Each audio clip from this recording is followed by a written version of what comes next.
Monseñor Andrés Tirado esta noche nos acompaña mejor un ratico aquí. ¿Cómo me le ha ido, padre? Andrés, ¿cómo van? Muy bien, un saludo muy especial a todos. Dios siga derramando bendiciones en abundancia.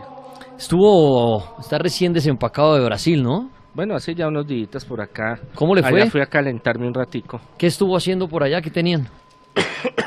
El primer Congreso Internacional de Arqueología Bíblica realizado por la Universidad Hebraica y el Instituto Morián, que es un instituto muy importante, y lo realizaron en San Paulo, en un campus de la Iglesia Adventista. Eso es un campo súper espectacular allá, eso es estilo americano, como las universidades americanas que viven internos y hay todo lo que usted quiera.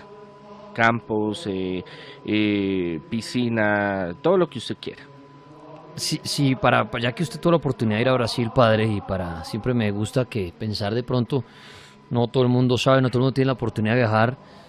Por ejemplo, y hablando del tema de la religión con usted en este momento, ¿cuál es la religión allá que domina, por ejemplo, así, la dominante en Brasil? Bueno, es que es complejo porque cada ciudad tiene como porcentajes diferentes. El protestantismo, evangelismo, evangélicos tiene un 40-50%. ¿Así de fuerte? Sí, claro.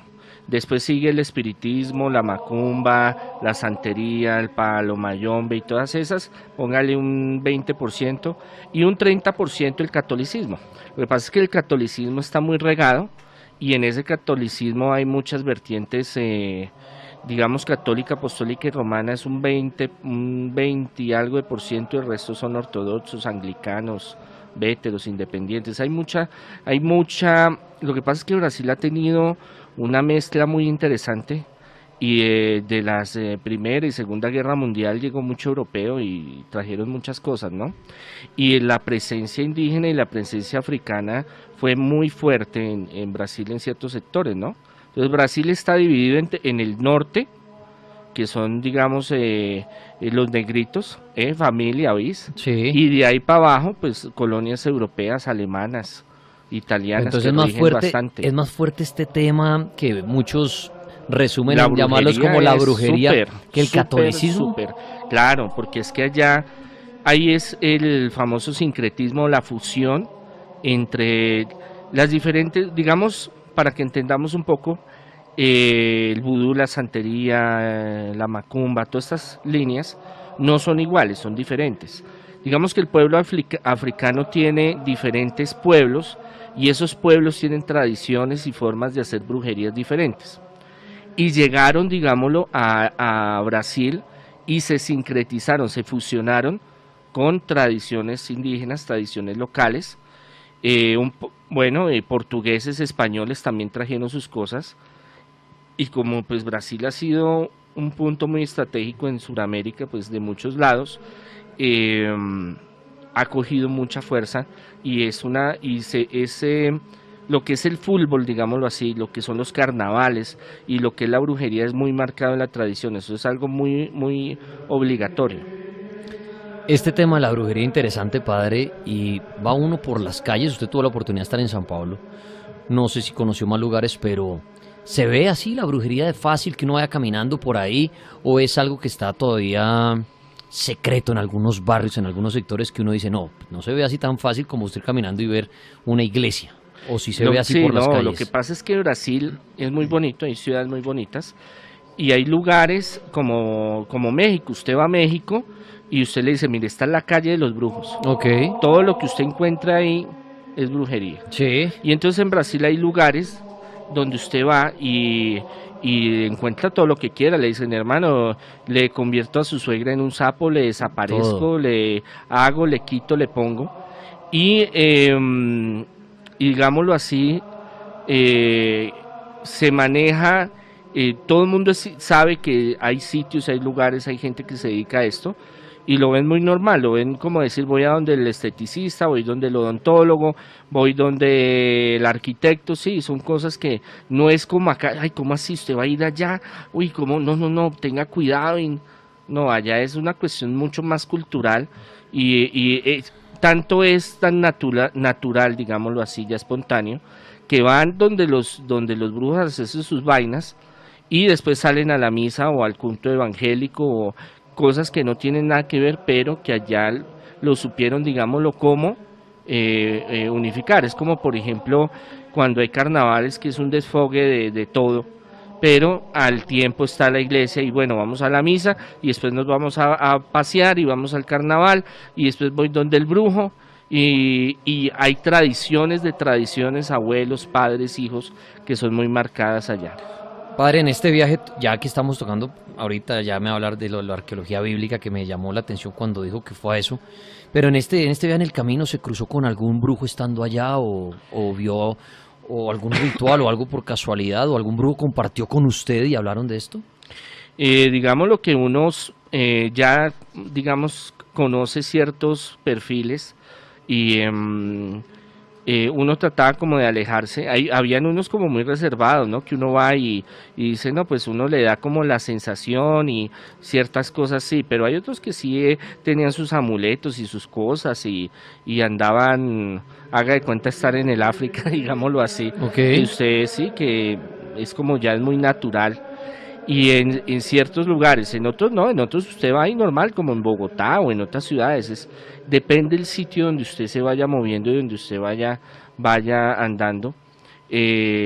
Así como México, Colombia, Argentina, muchos otros países del mundo, hay sus lugares que son pesados y sus lugares también que son muy hermosos y maravillosos. Bueno, monseñor, usted dijo al principio que estuvo en Brasil en el Congreso de una Universidad de Arqueología Bíblica. ¿Qué significa eso? Cuando uno dice arqueología bíblica, ¿a qué se refiere? Bueno, es que el tema, esto es algo muy importante y yo creo que todo teólogo, no solo, esa es una gran bendición, digámoslo así, no solo los católicos, los cristianos, sino esto es abierto a muchas personas, académicos e investigadores.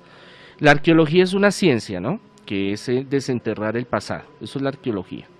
Pueden ser hechos históricos, hechos escritos, pueden ser hechos elementos como el ir a excavar, a buscar ruinas. Y la Biblia siempre se ha atacado de que la Biblia es un cuento, una fábula, un cuento de hadas. Obviamente nosotros debemos de entender que la Biblia habla en unas formas que hay que entenderla y que hay que analizarla.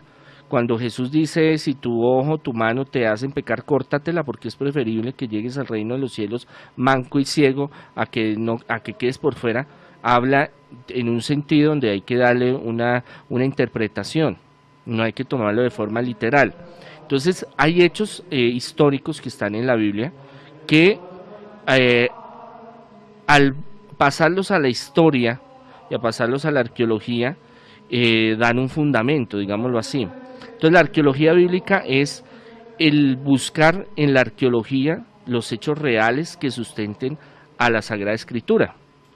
Entonces, ¿qué es lo que pasa? Muchas veces nosotros decimos, por ejemplo, en este congreso fue uno de los, bueno, la Universidad Hebraica, que está en Jerusalén, es una de las mayores especializadas en arqueología bíblica en el mundo, ¿no? Obviamente tienen a Jerusalén, tienen a Israel, la mayoría son judíos, entonces eso es algo interesante, pero también, como les digo, se hizo en la Universidad Adventista, que son evangélicos, pero hubo una integración muy bonita y un diálogo muy ecuménico, muy abierto, que más se vio por la parte investigativa más que de credos o de doctrina.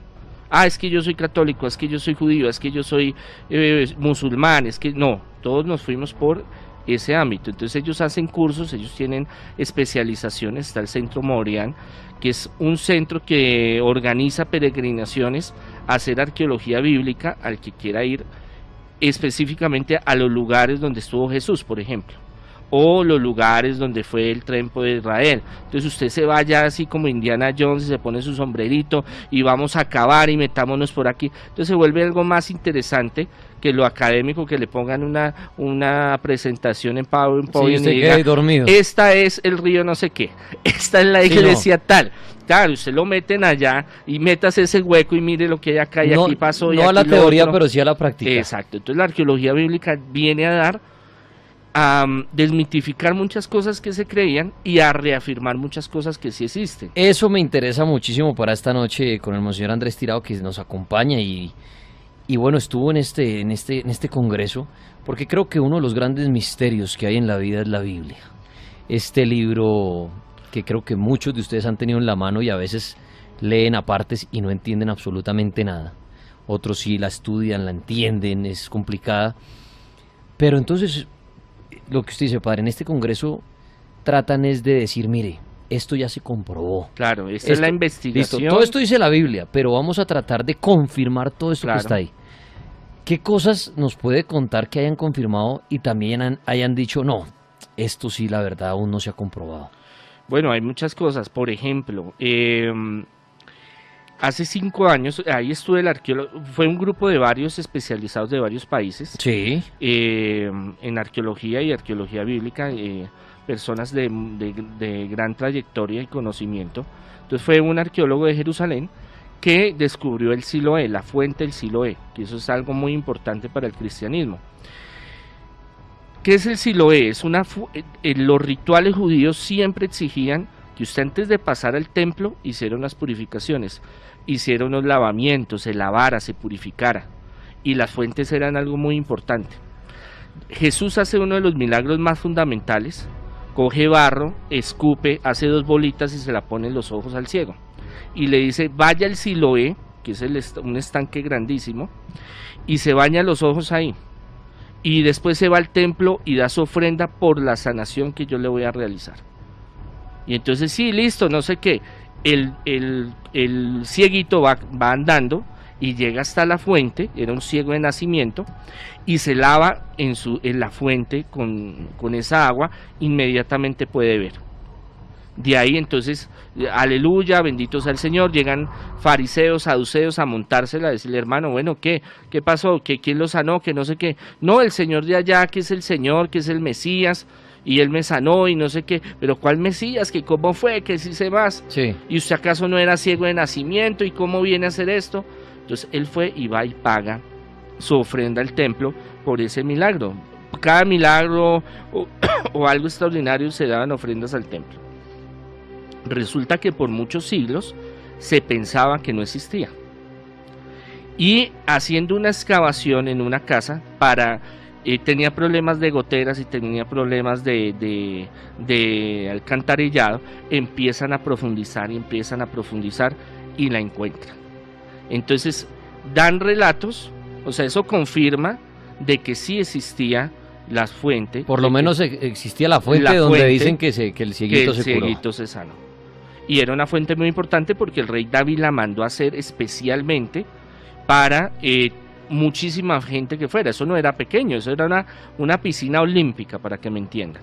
Entonces, son cosas que van fortificando y van diciendo, hombre, esto que sucedió sí viene de una parte histórica, de una parte real. Padre, ahí se confirma la existencia de este lugar, pero ¿cómo se confirma el milagro? El que sí existió realmente este cieguito que se puso las 2 bolitas de barro, se bañó y ¡prum! Empezó a ver. ¿Eso cómo lo confirma? Por varios testimonios, confirman? aparte de los de la Biblia, de la que conocemos, hay varios escritos apócrifos y de otros tipos de personas que narraron el hecho. Lo narran de diferente forma y en diferentes lenguajes, unos en griego, unos arameo, unos hebreo, pero ya al pasar el tiempo y a unificar esas tradiciones con el hallazgo arqueológico de la fuente del Siloé, pues uno dice, hombre, maravilloso. Ahora, por ejemplo, de Moisés se decía que no existía, que eso era mito, leyenda, porque toman desde los egipcios y de los griegos 2 versiones parecidas a la de Moisés. O sea, el cuento de Moisés ya era más antiguo. Que el niño que lo iban a matar, que lo metieron en la cesta y lo mandaron río abajo, y entonces, la reina llegó, dijo, tan lindo, el niño tan lindo, venga, me lo llevo. Resulta, todos los arqueólogos decían que Moisés, no había pruebas contundentes de que Moisés había existido.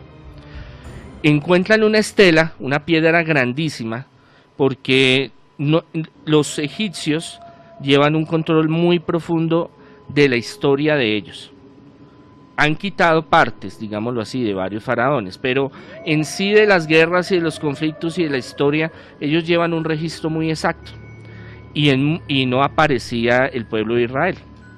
hasta que encuentran una estela, una piedra grandísima como de 2,5 metros, donde habla que el pueblo de Israel y Moisés estuvieron presos, estuvieron ayudando, digámoslo así, en tal reinado al faraón, a uno de los faraones. Desentierran eso y habla de una ciudad estuvieron Moisés y estuvo el pueblo de Israel por varios siglos, y es ahí cuando desentierran una ciudad submarina, encuentran esa ciudad, y esa es la ciudad donde estuvo Moisés. ¿Qué pasó? Que esa ciudad se hundió, y entonces pensaron que el cuento de Moisés era cuento, era una fábula, era un mito, una leyenda.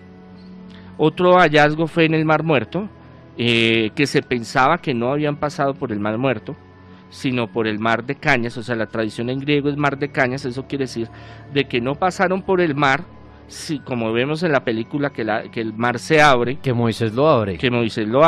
sino que se fueron por un cañito, un brazo que pega hacia el otro lado, y entonces ahí se fueron que expandito y camine, vamos mijo.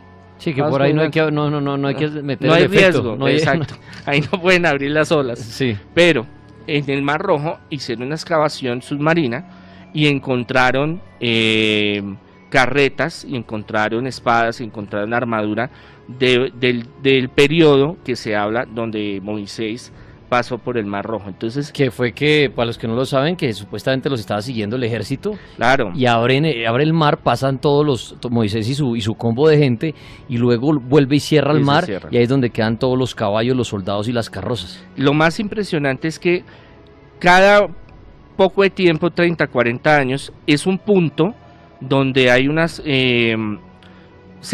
el aire, el viento y las placas tectónicas hacen de que se abra y se pueda caminar, pero eso dura 15, 20 minutos, y después se cierra, y esos son como 7, 8 metros de agua, y descuartiza lo que usted quiera. El hecho no es que se haya ese momento, sino cómo supo Moisés el momento preciso para pasar con todo ese O pueblo. sea, a ver, entendemos esa película, está buena. O sea, no se habla que Moisés tuviera poderes y dijera, abramos el mar, frun, sino sabía que el mar momento exacto. se iba a abrir en un momento exacto por unas fallas. Ahora, ¿él cómo lo sabía? No se sabe. Ese es el misterio. Ese es el que misterio. dicen de pronto. El fenómeno físico es que cada cierto tiempo se abre el mar y usted puede caminar. ¿Sí? Eso Pero usted cómo sabe en qué momento, y usted cómo sabe que a la mitad no lo cogen y lo vuelven miércoles. No, y que precisamente le ocurrió cuando lo estaban persiguiendo. En ese mismo instante. Porque uno dijera, no, es que eso ocurre cada 50 días, por decir algo. Pero por eso cuando Moisés lo estaban persiguiendo para matarlo y a sus seguidores, se abre el mar, que listo, puede pasar científicamente comprobado que se abra. Pero lo que realidad. se dice es, o sea, ¿Cómo? de buenas que en el momento Exacto. se le abrió cuando usted está siendo perseguido, y que uno diga, oye, ¿y preciso a mí? ¿O sería que en ese momento no debía abrirse y ocurrió el milagro? Claro, es que pueden ser las dos. O sea, ¿qué es lo fascinante de la arqueología y la arqueología bíblica? Que no hayan pruebas no quiere decir de que no sea. Entonces, ¿uno qué dice? No se sabe, no se ha comprobado. ¿Sí me comprende? Sí, señor. O sea, usted no puede, eso es lo que le da el fundamento de que le dice a usted no puede juzgar ni usted puede adelantarse a decir que no es realidad o que no pudo hacerlo. Como el estanque de Siloé. Ah, no, es que no se encontró, no existe. No se ha hallado, que es diferente. Pero puede ser que esté, y lo hallaron. Lo de Moisés es el mismo cuento. Ah, no, es que ese no existió. Es que eso es una mitología. Ah, no, es que ese es un pueblo que lo mandaron para el desierto y allá se inventó la historia. Aquí llegó y dijo, no, es que fuimos sacados por Moisés. Y pasamos por el río y pasamos por el mar y pasamos... ¿Y usted en lo personal, padre, cree que el mar se abre por un milagro que Dios le abre el mar a Moisés, o porque en ese momento científicamente el mar se tenía que abrir y el paso de buenas? Las dos. Es que mire, el poder de Dios es tan grande que usted no puede decir de que no. Los fenómenos paranormales existen. Yo he estado donde han habido sanaciones, liberaciones, fenómenos que la ciencia no los puede explicar. Entonces puede Dios en ese momento abrir el mar. Eso no lo veo descabellado. Que también Él pudo haber llegado y un fenómeno natural se dio y él pasó. En ese mismo En instante. ese mismo instante, Muy de claro, buenas. claro, se puede dar. Todo se puede dar, como dice la física cuántica, todo se puede organizar. Ahora, el estar ahí en ese momento tiene que ser providencial, tiene que ser la mano de Dios. Bueno, Porque para que Moisés llegue, movilice, haga todo un proceso, que es que eso es interesante. sí, él Él hizo movió todo hizo un toda poco una de gente. cantidad de cosas por un buen tiempo, a estar en ese momento, a esa hora, en ese instante, se dio el milagro. Sí, o si no, ¿cierto? Pues quedan ahí atrapados. Y dicen, bueno, y Claro. este loco nos llamó acá, vienen Y a matarnos ¡pum! y mira el mar. Claro, como quedaron el ejército del faraón, que se pensaba que eso era un mito y leyenda, y van y escarban, porque es que buscaban era un barco. Lo que pasa es que ahí eso es otra cosa. Los egipcios, bueno, hay la arqueología oficial, ¿no? Y hay otra que es la especulativa, que es la que estamos todos los días mirando y conociendo cosas. La que Entonces, aún no ha llegado a una conclusión. exacto. Entonces, por ejemplo, la tradicional dice que las primeras civilizaciones están hace 5.000 a 10.000 años, pero hay ahorita pruebas que hablan de 30.000, 100.000, 200.000, entonces es complejo. ¿Qué decía la arqueología oficial? Que los egipcios nunca salieron a buscar otras civilizaciones, que nunca salieron de allá, de su terruño, no salieron en barco, no hacían barcos para ir a largas distancias, pero los últimos hallazgos en Australia y en otros países y en otras cuestiones y barcos que se han encontrado, es muy probable que se hayan salido. Entonces estaban buscando un barco que se hundió ahí, de los egipcios, que tenía bastante oro. Eso era la motivación, pero llegaron y encontraron lo otro. El ejército. Exacto. Es el Monseñor Andrés Tirado esta noche, invitado hablando aquí en el Cartel Paranormal de Arqueología Bíblica. Para los que están en redes sociales, respondan a la pregunta con el numeral de hoy. Cartel Paranormal es el numeral de esta noche. A la pregunta si se puede viajar en el tiempo. ¿Qué opina usted de esa pregunta? Que hoy la formuló en el Instagram de @libroelcartel, nuestro amigo @sexita_m. ¿Se puede viajar en el tiempo? Dice acá nuestro amigo Rigi Rome. Creería que ya hay personas que viajan en el tiempo, solo que son inventos o formas que no se pueden dar a conocer al mundo, que le darían un mal manejo a estos viajes y el caos sería incontrolable. Dice Valent, yo creo que sí es posible. Santiago Cantoni dice, se puede viajar al pasado pero al futuro no, ya que vivimos en él. Si pudiéramos viajar a la velocidad de la luz, no correría el tiempo, dice Rubiano Camilo. Hasta Albert Einstein, y él dice, la masa es capaz de soportar la velocidad y una persona perdería el oxígeno porque dice aquí la mega oxígeno, dice. Juan Capor 96 dice, según Einstein, viajando a las velocidades cercanas a la velocidad de la luz podríamos viajar al futuro, pero hasta el momento es solo una hipótesis y los viajes al pasado hasta el momento son ficticios. La NASA en un periódico dice que en 30 años a Marte y después podrían probar viajar al tiempo, pero nadie sabe lo que esto se ha dicho. Sigan opinando, ahí leo sus comentarios en Instagram, en Twitter, acerca de viajar en el tiempo. Sí creo que se pueda y creo que hayan grupos de personas poderosas que ya lo han hecho y saben cómo, y por eso manipulan, hacen y deshacen, dice Mauren, con el numeral Cartel Paranormal. Monseñor, antes de seguir hablando de cosas así interesantes, chéveres de la Biblia, de cosas que ya han confirmado, cosas que quieren confirmar y no han podido, le hago esa pregunta a usted hoy. ¿Usted cree que se puede viajar en el tiempo? Bueno, lo que pasa es que, a nivel espiritual, cuántico, al nivel del tiempo, del espacio, de la mente, del espíritu, se podría, ¿no? Hay ejercicios, hay formas de hacerlo. Físicamente, como hablamos en público, digámoslo así, oficial, no se conoce todavía una máquina que sea capaz de atravesar el tiempo y el espacio. Hay toda la teoría cuántica, toda la teoría de cuerdas, de supercuerdas, del tiempo y del espacio y cómo poder viajar al futuro o al pasado, pero todavía no tenemos esa tecnología. Hay muchos que hablan y dicen, mire, yo viajé al pasado, yo tuve un sueño, yo tuve una visión, los extraterrestres me llevaron, me hablaron, me dijeron, yo viví esto, pero es como el tema de los extraterrestres, ¿no? O sea, ahorita se habla mucho de ese tema, pero oficialmente, ¿sí? No hay. De que bajen los hermanos siderales, espaciales, y digan, mire, yo soy fulano de tal y venimos a esto y lo otro. Pues hay personas que dicen que ha sucedido, pues ya cosas muy particulares, muy personales, pero oficiales no. Pero eso no quiere decir, como hablábamos en la arqueología, que pueda haber algún ya un avance tan avanzado que algún gobierno o alguna entidad lo pueda utilizar.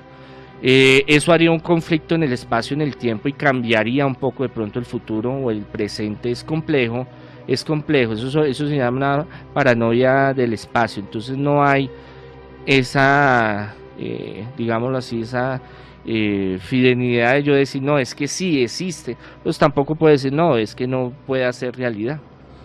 Monseñor, y quería hacer la pregunta que se formuló el día de ayer, ya que lo tengo aquí presente, y es la siguiente: ¿los animales tienen alma? Alma sí, espíritu no. Alma sí. Sí, nosotros nos componemos de cuerpo, alma y espíritu. Hay algunos que hablan preespíritu y protoalma, pero en sí están esa combinación de tres, trinitaria, digámoslo así, como el Padre, el Hijo y el Espíritu Santo. Y para usted, cuerpo, alma y espíritu. ¿qué sucede con el alma de nosotros? Desaparece. Cuando uno muere. Desaparece. Ese es un tema largo. Y el espíritu es el que va que es, a los exacto, cielos. El alma así es la que tiene, es el canal de comunicación y de unidad entre el cuerpo y el espíritu. Cuando usted muere, el alma desaparece y el espíritu sigue.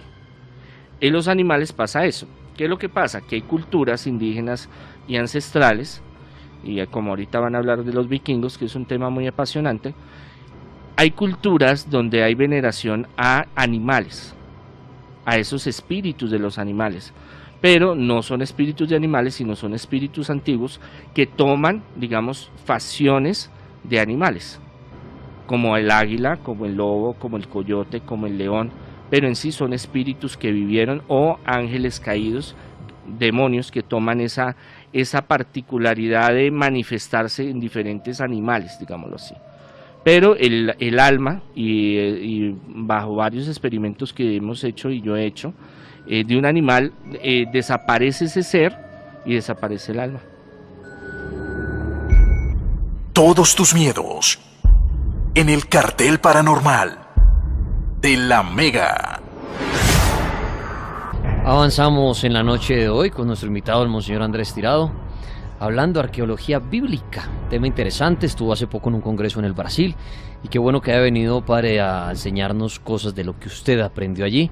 Nos ha contado cosas muy interesantes, que de esto se trata sus congresos, de mirar a ver, de cómo confirmar las cosas que aparecen en la Biblia y decir, mire, esto ya se comprobó, esto sí existió, esto nos falta por confirmar. ¿Qué otras cosas ya se han confirmado que la gente diga, increíble eso que aparece en la Biblia, que ya se ha confirmado, y qué otras no? Bueno, algo que les va a interesar, que mucha gente piensa y lo ve como certero, es que la arqueología y la bíblica es sumergirse en otro mundo diferente, es muy apasionante, y es confirmar muchas cosas y entender muchas cosas. Lo que pasa es que hay cosas que uno cree que son así o no entiende y pasó, pero al comprenderlas, saber, la arqueología maneja todo lo que es sociología, antropología, psicología, filosofía, historia, entonces es muy apasionante. Por ejemplo, lo que estaba diciendo ahorita, que todo mundo da por sentado que Jesús era esenio, y que Jesús era esenio, y que Jesús era esenio, y todo mundo de los que le gusta esos temas dice, no, es que Jesús era esenio, y Jesús para nada era esenio y está confirmado. ¿Por qué? Porque los esenios fue un grupo fundamentalista de extrema derecha judío, donde veían a los fariseos y a los saduceos, que eran dos grupos que estaban muy bien organizados y que ellos querían cumplir la ley a su totalidad, que eran 617 diferentes normas que usted tenía que cumplir para agradar a Dios. Okay. Por ejemplo, antes de entrar a la entrada principal del templo, báñese las manos, por ejemplo. Que las mujeres con periodo no podían entrar y tenían que quedarse afuera, por ejemplo. Si usted había matado a algún animal, tenía que bañarse primero, por eso las fuentes, y hablábamos de Siloé hace un rato, era tan importante.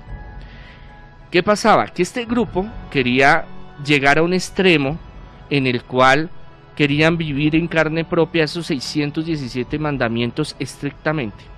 Entonces vieron que adentro en la sociedad estaba podrida, llevada, vuelta a miércoles, y los profetas y todos, Juan el Bautista y Jesús, atacaban mucho eso. Por eso es que él se emberracó y entró al templo y los cogió a puño y pata con los apóstoles, volteando las mesas y todo esto, y les dijo: esta es la casa de Dios, y la han vuelto variedad de ladrones. Como veían tan contaminado en ese tiempo el pueblo judío, ellos se dijeron: no, el camino es el desierto, el camino es irnos a incrustar allá afuera, a las afueras de Jerusalén, donde nosotros podamos vivir como monjes estrictamente las leyes judías. ¿Y qué es lo que pasaba? Jesús no era tan estricto ni iba de la mano con todos esos planteamientos. Es más, cuando él empieza su ministerio, manda todo para el carajo y va en contra de todas las enseñanzas. No porque las quiera desacreditar, sino que les va a dar una nueva lineamiento y una nueva forma de ver y conocer el poder de Dios. Entonces, no vaya a hacer milagros en sábado, no vaya a hacer esto, no vaya a hacer lo otro, porque es pecado. Él: no, me importa, yo lo voy a hacer porque hay que sanar, hay que liberar, tenemos que comer. Entonces, él empezó a ir en contra de todas esas cosas.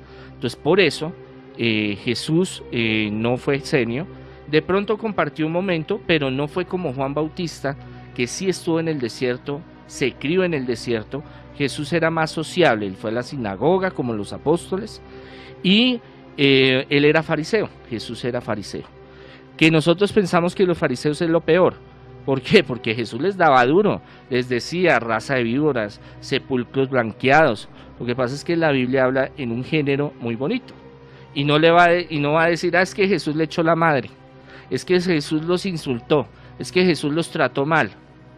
Pero él les decía cosas muy fuertes, y tanto era lo fuerte que les decía, que muchas veces querían apedrearlo. En la Sagrada Escritura aparece: y les dijo tal y tal y tal cosa. Entonces los fariseos y los saduceos, los escribas y maestros de la ley, se levantaron y lo iban a apedrear, pero él se escapó.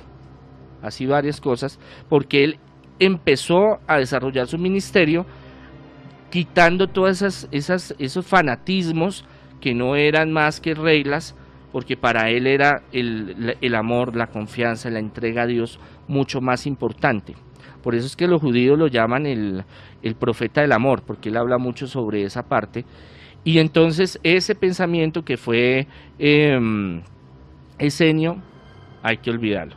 Hablan de que fue a Inglaterra con otros, que fue a la India de los 12 hasta la vida pública, que no se escribe nada en la Biblia, y ahorita podemos hablar el por qué.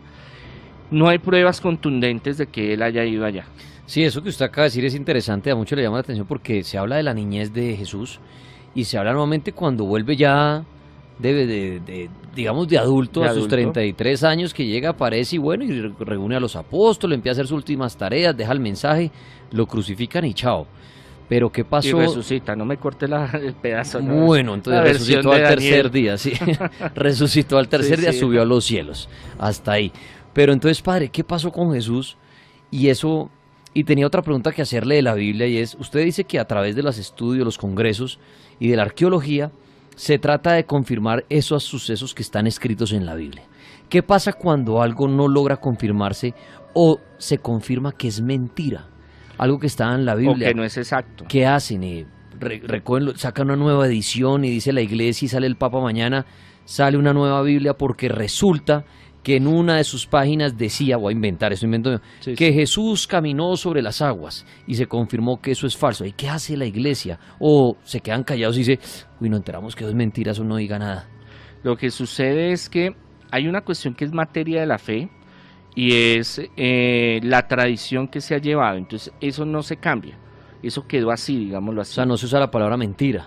No se habla de que mintieron o no mintieron, o exageraron o no exageraron, o que no existió y sí, o no existió o sí existió. porque es que va mucho con la fe. Ok, lo que no se ha Entonces, confirmado no se dice que no existe, sino se espera Es- algún día Se espera, puede ser, que se confirme. por ejemplo, Ok.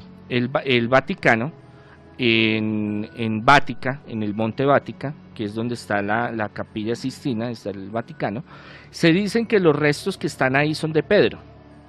Y las últimas excavaciones dicen que si es un hombre judío del periodo de hace 2000 años, que es muy posiblemente que murió en los 60, 70 años a través de crucifixión, y las últimas inscripciones dice que es Pietrus, que es piedra, que es San Pedro, pero exactamente no se dice que sea él. Pero, no, exacto, no se dice, eso ya es mentira, cambiemos la Biblia, nada. Esperan que algún día Exacto. de pronto se confirme. Y si se llegara a confirmar, y esto ya es especulaciones, quiera hablar, uy, hijo de madre, eso es mentira, hermano. Creo que se pasarían de agache. Lo que pasa es que ahí entran publicaciones y entran cursos y entran cartas apostólicas y otras herramientas para no alterar la Biblia, porque es que la Biblia no la tomamos nosotros como un hecho histórico 100% real, no, que se compone de algunos elementos históricos. O sea, la fe de nosotros no está en que la arqueología encontró algo o no lo encontró, eso es muy aparte. ¿Qué pasa? Que eso nos ayuda, nos fortalece si se encuentra. Dice uno, hay hallazgos que le dan a uno más confianza, digámoslo así, Ok, de la tradición. ya Por entiendo. ejemplo, los rollos de Qumrano del Mar Muerto, de los esenios, cuando los encuentran, en el 47 un beduino estaban por ahí y había muchas cuevas, ellos guardaron en urnas de barro, y el chino casposo coge y bota un guijarro, pedazo de piedra, y por allá se escucha ¡pa! Rompió algo. Entraron y encontraron una biblioteca enorme que, basados a los escritos actuales, tienen mucho que ver. Entonces, por eso, en cuestión de la arqueología, el arqueólogo no es de una línea, no deja de lado la parte de fe y deja de lado su creencia. Por eso es que hay arqueólogos islámicos, judíos, adventistas, católicos, hebreos, bueno, hay de todo. Y se trabaja más en las investigaciones y los hallazgos como están, no tanto para atacar la tradición o confirmarla, sino que este hallazgo salió así. Bueno, interesante todo lo que dice el monseñor, y antes de que se nos acabe nuestra hora, monseñor, usted dijo algo importante. ¿Qué pasó con Jesús? Usted dice, se conoce en la Biblia hasta los 12 años, y ¿qué pasa de los 12 a cuando vuelve y aparece? Ya grande y mechudo, dice, bueno, llegué, volví. Bueno, ¿Qué se hizo? ahora podemos más tarde hablar un poco de cómo Jesús físicamente era. ¿Qué pasa? Nosotros debemos de comprender que el pueblo, usted para entender el cristianismo tiene que conocer el judaísmo, los judíos, que eso es otro cuento, ellos son totalmente diferentes a como somos nosotros. Y usted quiere aprender cómo es Jesús, pero es que Jesús fue judío, los apóstoles fueron judíos. La primera expansión del cristianismo fue a través de los judíos. Entonces, si usted quiere entender cómo era Jesús, tiene que entender cómo era el pueblo judío. Y ellos no piensan igual que nosotros. En la forma literaria en que ellos escriben, ellos tienen una forma muy diferente a como nosotros escribimos. ¿Cómo se maneja? Nosotros en Occidente nos enseñan, y los que se acuerden, principio, medio y final, principio, nudo y desenlace. Entra un personaje hasta que termina. ¿Sí me comprende? Para ellos no. Para ellos es un cielo abierto donde están todos los personajes, y si quiere bajar uno y lo mete, lo deja un ratico y después se va. Él no tiene que usted explicarle, él llegó así, se portó así, se murió así. No, no hay no debemos de ver los textos de la Biblia con una cronología exacta.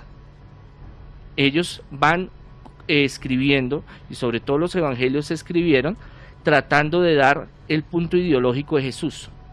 Por eso dice, Jesús sanó al ciego, Jesús liberó al poseído, Jesús caminó sobre el agua.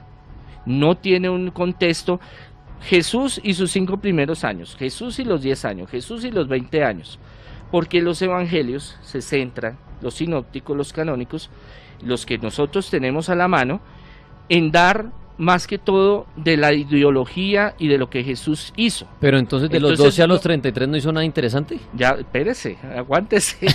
Sí, a ver, cuénteme qué hizo ese para hombre él, en esos para años. déjeme hacer la introducción de la introducción, porque entonces, en la Biblia, en los evangelios, la forma de presentar a Jesús lo presenta en diferentes ocasiones, en diferentes momentos, enseñando y haciendo cosas para nosotros entender la doctrina cristiana.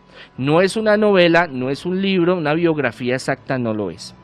Para los judíos de 12 a su mayoría de edad, es un tiempo donde dice la Biblia, creció en sabiduría y en estatura. ¿Qué quiere decir eso? Que ellos, ese periodo, la mayoría de los judíos permanecía en sus hogares, trabajando, colaborando en las cosas de la casa, la vida normal de cualquier judío.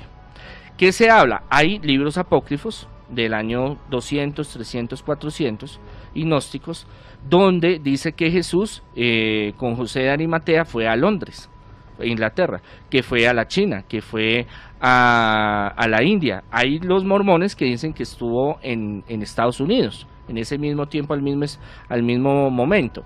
No hay conformidad de que haya sido así. ¿Qué es lo que pasa? Pero si llegó a ir, padre, una pregunta, si llegó a ir, hablemos a sus 18 años, 20 años, era un joven común y corriente, entonces viajaba con los amigos y decían, uy, nosotros vimos a Jesús aquí por acá cuando era joven, o él desde muy niño era una persona, llamémosla, misteriosa, que para la época, digamos, como lo veían también como ilusionista, hacía cosas raras, la gente le tenía miedo, respeto, o era uno más del pueblo. Lo que pasa es que él le tocó perfil bajo porque a él lo perseguían. Estamos hablando de Herodes el Grande y después Herodes el Hijo, y entonces él le tocaba perfil bajo, él le tocaba estar camuflado. Es más, ellos se fueron un tiempo a Egipto porque ellos no podían estar en Jerusalén, en Israel. Entonces, ¿qué pasa? Hay muchos escritos apócrifos y gnósticos que hablan de milagros y de cosas que él hizo, pero no hay ninguna confirmación de que eso sea legítimo. Okay. ¿Por qué? Porque muchas se contradicen. Entonces, ¿qué hizo Constantino? Constantino reunió en el 316, el primer concilio más o menos, hablemoslo de ese año, y dijo, bueno, vamos a organizar qué es lo doctrinal importante. ¿Qué se habla? Hay pruebas de que, algunas pruebas no muy profundas, de que Jesús de Arimatea fue a Inglaterra y tenía comercio con Inglaterra. Entonces es muy posible que se hubiera llevado a Jesús allá, pero no hay pruebas contundentes. Entonces, ¿qué se habla? De que de los 4 a los 6 años, de los 6 a los 12 años, era obligación, eso Josefo, un gran historiador, lo cuenta, los judíos son obligados a ir a la sinagoga. Nosotros creemos que la sinagoga es un sitio solo de oración. No, la sinagoga no es de oración, es de estudio.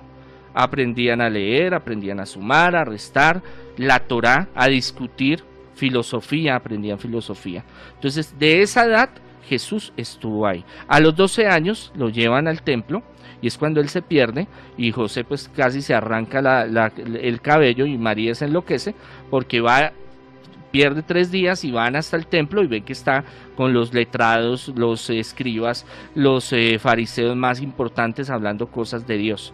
Entonces vemos que sí hay momentos en que él pudo tener desarrollo. Se hablan de milagros de resucitación, se hablan de milagros en su niñez. En su niñez, okay. Por ejemplo, que él tenía un pollo que era una mascotica de él que la quería mucho y María lo estaba engordando para el sancocho. Entonces llega y ya es grandecito y bonito, coge María y pum, le rompe el cuello. Y claro, y Jesús entra y se emberraca y se pone a llorar y triste y vaya a lo consciente y el pollo resucita.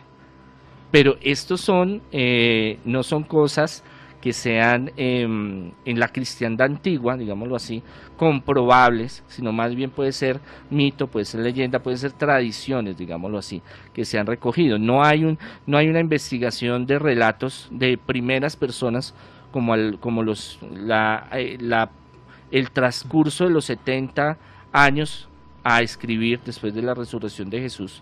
porque los evangelios no se escribieron ya. O sea, no había aquí como un periodista, Daniel, venga, estamos aquí con Jesús, allá sí, acá está Pedro, está Juan, está Lucho, venga, ¿qué pasó? Cuéntenos, denos su primera entrevista, que Pero- caminó por las aguas, venga, venga. Pero Sí. entonces a los 12, ya siendo como medio de boca en boca, la gente hablaba de él por los milagros, las cosas que hacía, pero entonces desaparece y vuelve a aparecer a los 33 años. No, a los O- 30. A los 30, pero digamos en la adolescencia de él, en su época de los 20 y pico de años, fue escondido, se le dio por viajar con los amigos por todo el mundo.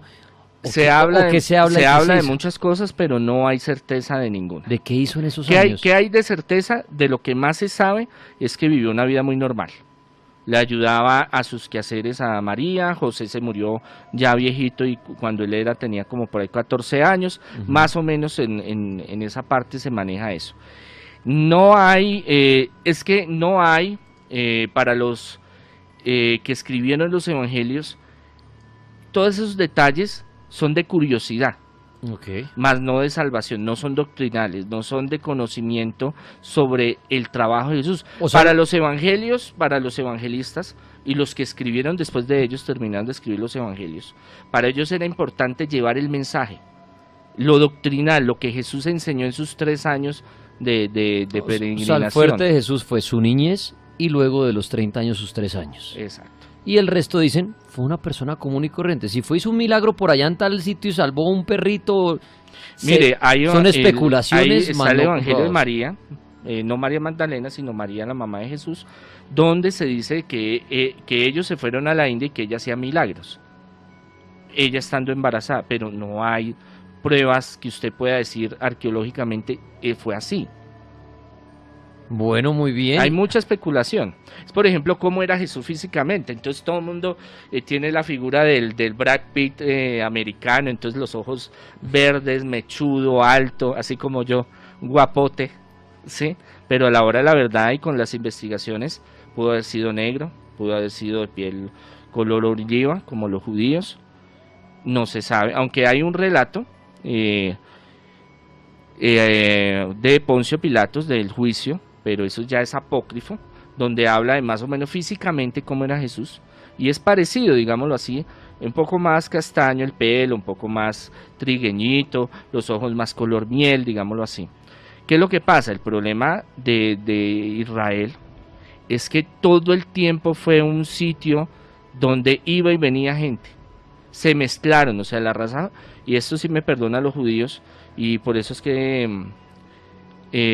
ahorita, después de las diásporas, de cuando entra el Imperio Romano y acaba todo y rompe el templo, eso en el año 60, y los manda para el carajo a todos, es cuando ya el pueblo de Israel se vuelve en diásporas, grupos por todo lado, y empiezan a decir, bueno, nosotros tenemos que ser raza pura, pero es que los judíos no, en su historia, desde que los coge Babilonia, desde que los coge Egipto, desde que es un sitio comercial, todas las razas están confundiendo, están viviendo ahí.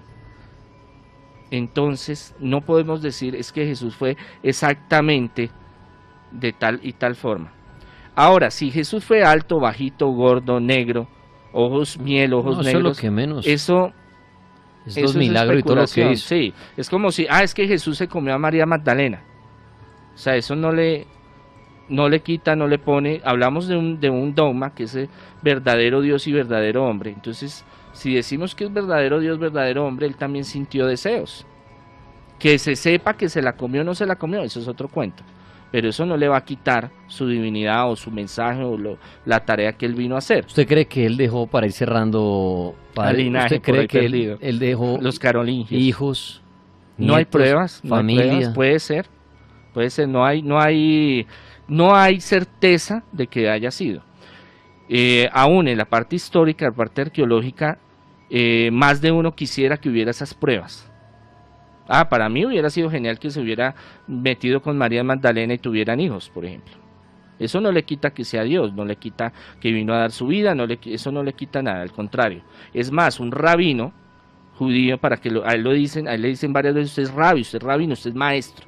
El rabí es el maestro, es el más importante de la sociedad judía porque es el que enseña. No podía haber rabino sin mujer.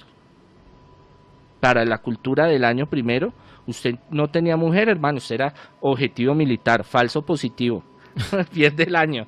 O sea, son cosas que la cultura a través de los siglos nos ha ido inculcando. Pero si tiene o no tuvo hijos, no se sabe, no hay. Hay mucha especulación, muchas investigaciones. Se habla de que con María Magdalena, que ya después no fue con María, sino con otra María, que fueron a Francia, que hay muchas cosas. Bueno, si tuvo que sus no- novias, no todas sus novias, sus romances, lo que usted dice es lo de menos, lo importante Ahora, fue si lo usted que se ve- hacía. Sí, ahora usted se ve en la psicología de Jesús, él sabía muy bien para dónde iba y qué hacía y en qué iba a terminar. Lo vio en Juan el Bautista, lo vio con otros. Él sabía que lo que iban a hacer con él era terminar matándolo. Entonces, si usted sabe que a usted lo van a matar, ¿usted para qué deja hijos? ¿A quiénes son los primeros que van a perseguir? O se tuvieron que refugiar igual que él y Es posible. desaparecer. Es posible. No se sabe, no hay pruebas. Bueno, padre Andrés, se nos fue esta hora muy chévere hablando de su congreso, Arqueología Bíblica, interesante. Ese tema de Jesús también da para rato. El hombre, creo que el hombre más misterioso que ha existido sobre la No tierra. tanto misterioso, sino apasionante. Y misterioso para mí. Un hombre que se dice que resucitó el tercer día y subió a los cielos. Eso Claro. lo hace bastante interesante. Sí, muy tramador el hombre. Bueno, monseñor, la gente que está interesada en contactarlo a usted para todo lo que usted maneja, sus temas de exorcismo, liberaciones, todos estos temas, ¿dónde lo ubican a usted, padre? Bueno, al 600-3445 en las tardes. En Bogotá, esa es En la línea de Bogotá. Bogotá. En Twitter, Instagram, Facebook, YouTube, bueno, ahí aparece Congregación Sacerdotal Internacional.